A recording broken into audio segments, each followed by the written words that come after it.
৫ নং বালাপাড়া ইউনিয়ন পরিষদের ৭ নং ওয়ার্ডের তালুক শাহবাজ আটানি গ্রামের তালেব মিয়ার বাড়িতে আগুন লেগে সব শেষ। ভয়াবহভাবে তারা ক্ষতিগ্রস্ত হয়েছে। তাদের বাড়িতে আগুন লেগে তারা সব কিছু হারিয়েছে।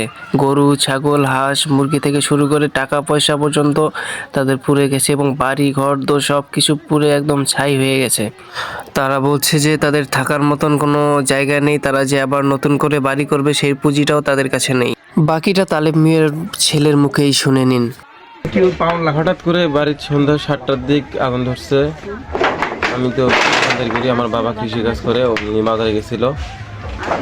তো আসি দেখি যে সব ফায়ার সার্ভিস আসিও নিয়ন্ত্রণ করতে পারেনি, সব পুরা গেছে।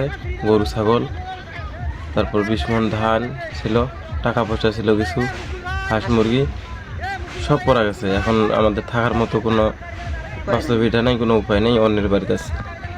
দেখা যাচ্ছে আমরা আসলে কোথায় থাকবো, কোনো ইয়ে নাই, ঠিক উপায় নাই। আমরা আসলে প্রশাসনের কোনো সহায়তা যদি পাই বা কোনো এরকম থাকে, তাহলে হয়তো বা আমাদের থাকার মতো কোনো উপায় দাঁড়াবে না, হয়তো বা খোলা আকাশের নিচে আমাদের থাকতে হবে। আমাদের কোনো পুঁজি নাই, যে আসলে কোনো অর্থ নাই বা কিছু পরিবেশ ভালো ঠিকঠাক করে থাকবে। ওনাদের জমানো টাকা পয়সা এবং ২০ মণ ধান ছিল ওনাদের ঘরের মধ্যে, সেগুলো পুরো একদম শেষ হয়ে গেছে। দর্শক, আপনাদের যাদের কাছে ভিডিওটা পৌঁছেছে তাদের কাছে সাহায্যের হাত বাড়াচ্ছি আমরা।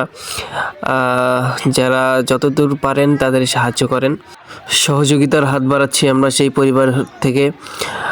রংপুর জেলার কাউনিয়া উপজেলার ৫ নং বালাপাড়া ইউনিয়ন পরিষদের ৭ নং ওয়ার্ডের মোহাম্মদ আবু তালেব মিয়ার বাড়িতে আগুন লেগে সর্বশান্ত হয়ে সব কিছু শেষ হয়ে গেছে। দর্শক, যারা ভিডিওটা দেখছেন শেয়ার করে দিন এবং সবার কাছে পৌঁছে দিন, যেন সবাই ভিডিওটা দেখতে পারে এবং সবাই তাদেরকে সাহায্য সহযোগিতা করতে পারে, তাদের পাশে দাঁড়াতে পারে। এই হতদরিদ্র পরিবারের পাশে দাঁড়ালে আল্লাহ তাআলা কখনো আপনাদের ফেরাবেন না, ইনশাআল্লাহ।